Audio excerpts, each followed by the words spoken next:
1장 질문의 5번입니다. 1장 질문이라는 책 제목이 합당한 내용 시작되는데요. 7천년 역사의 이제 시작입니다.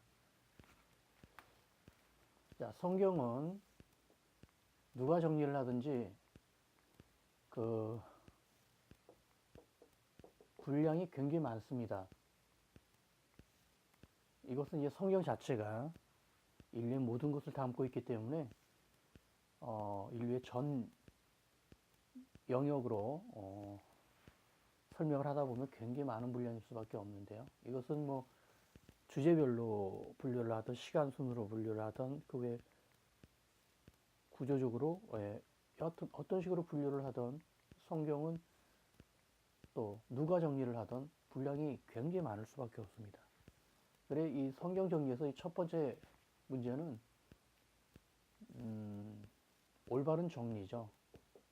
올바른 정리 또 많은 정리입니다. 이것을 어떻게 체계적으로 정리를 하느냐가 첫 번째 문제고요. 두 번째는 이렇게 잘 정리한 많은 분량의 이 내용을 어떻게 전달하느냐가 못지않은 그 관건입니다. 누구나 다 어려움을 느끼는데요. 제한된 시간과 제한된 그 지면 안에 이 내용을 전달하기가 쉽지 않습니다. 그래 저는 이 질문이라는 그 형식을 택했는데요. 뭐 시작부터 끝까지 방대한 내용을 질문하는 것은 아니고요. 처음 시작 때 이 질문이라는 형식으로 이후에 나올 제 묵상의 그 대략적인 윤곽을 제시를 하려 합니다. 질문은 총 23개인데요. 창세기부터 요한계시록까지 순서대로 제 묵상 내용에서 중요한 부분을 물으면서 윤곽을 잡고자 합니다. 물론 아주 중요한 내용이 더 있습니다만 23개 질문도 좀 많은 편이어서 더 늘릴 수는 없었고요. 마지막 2개의 질문은 이제 중요한 묵상, 첫 묵상으로도 중요한 묵상을 별도로 넣어서 23개가 됐습니다. 첫 번째 질문입니다. 7일 창조는 일주일의 창조였느냐라는 것입니다.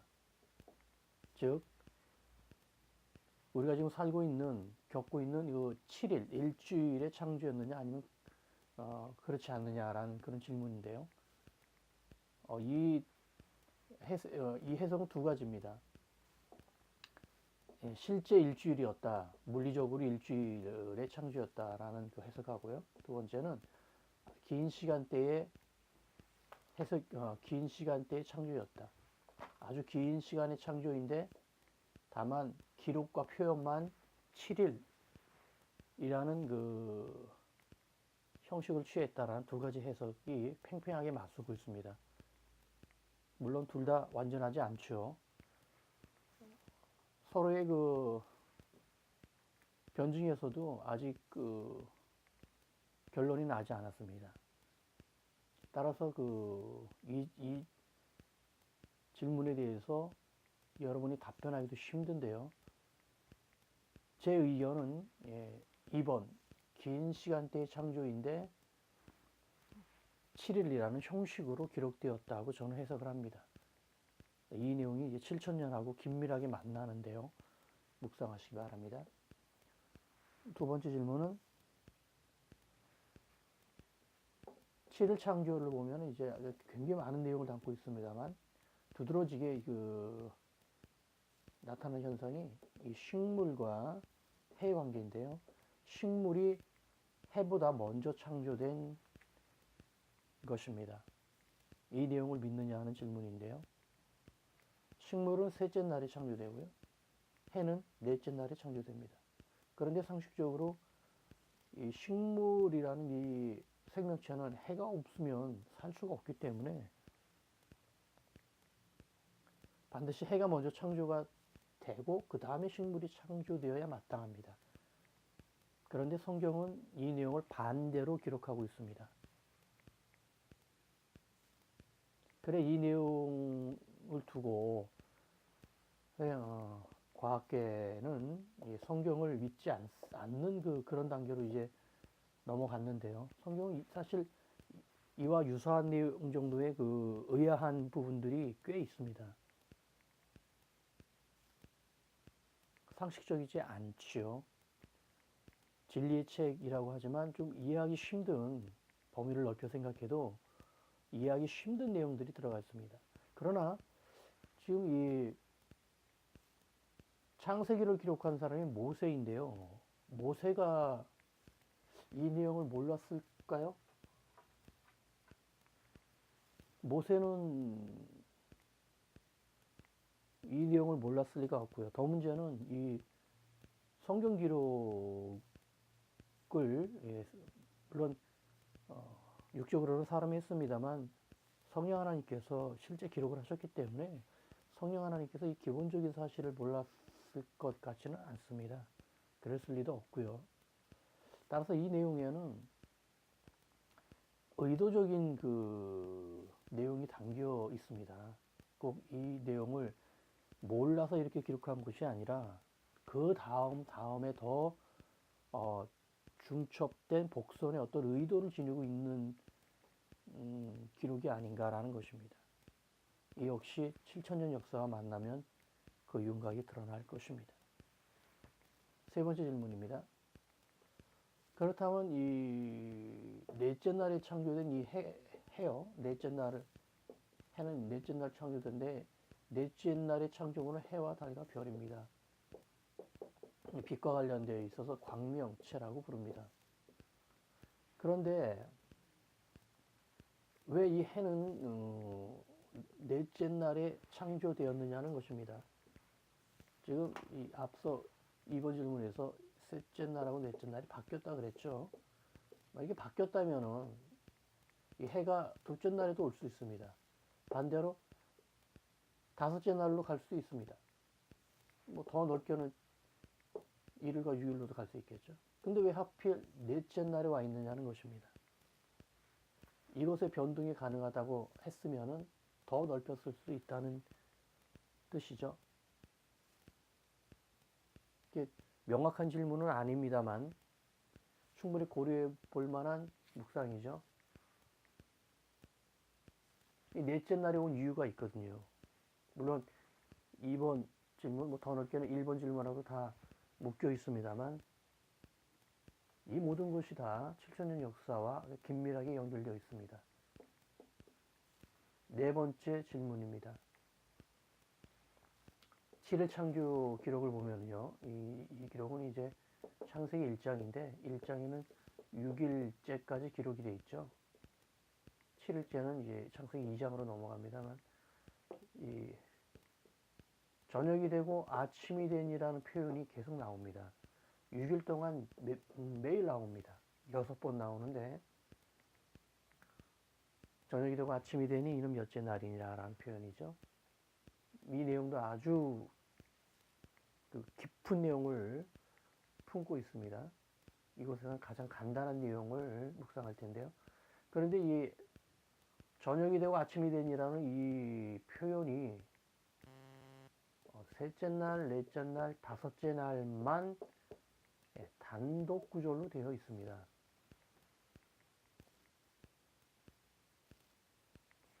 이 내용을 지금 아신 분들도 많으실 텐데요. 지금 창세기 1장을 펴놓으시고 확인하셔도 됩니다. 제가 몇 절인지를 말씀드리지 않겠습니다. 바로 찾을 수 있으니까요. 자, 이 셋째 날, 넷째 날, 다섯째 날만 저녁이 되고 아침이 되니 이는 셋째 날이니라, 저녁이 되고 아침이 되니 넷째 날이, 저녁이 되고 아침이 되니 다섯째 날이니라. 이렇게 이 구절이 단독 구절, 한 구절로 별도로 되어 있습니다. 나머지 첫째 날, 둘째 날, 여섯째 날은 다른 표현들하고 섞여서 한 구절에 묶여 있어요.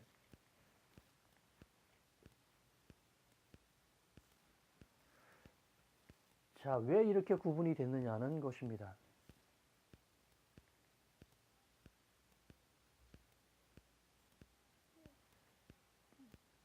이러한 내용을 우연으로 돌리는 것은 굉장히 위험한 상황을 초래합니다.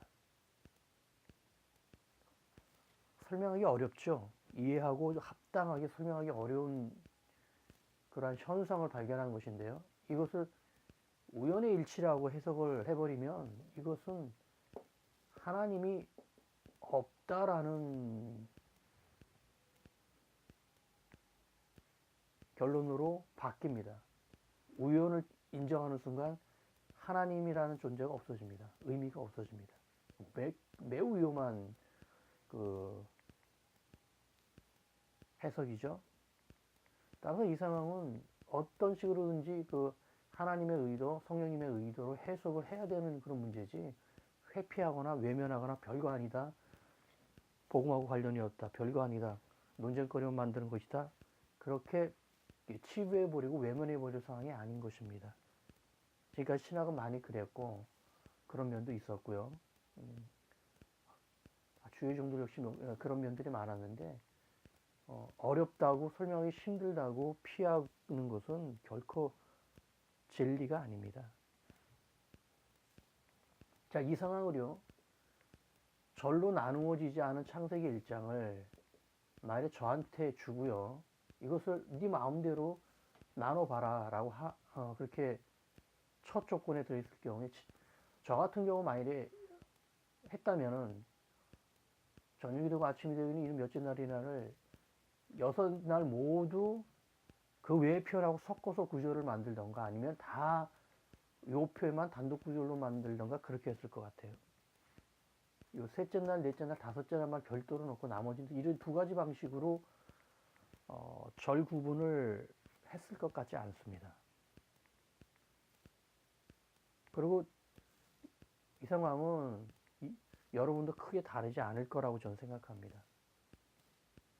지금 장절 구분에 대해서 인정하지 않는 분도 계시고, 너무 무작위로 구분됐다고 이제 말씀하시는 분도 계시는데, 저는 그렇게 보지 않습니다. 이 장절 구분 역시 성령님께서 하신 것입니다. 놀라운 구분입니다. 사람이 한 게 아닙니다. 형식적으로는 모세가 창세기를 썼듯이 사람이 장절 구분을 한 것처럼 보이는데, 이 내용 역시 성령 하나님께서 하셨다는 것이 뒤에 가서 입증이 될 것입니다.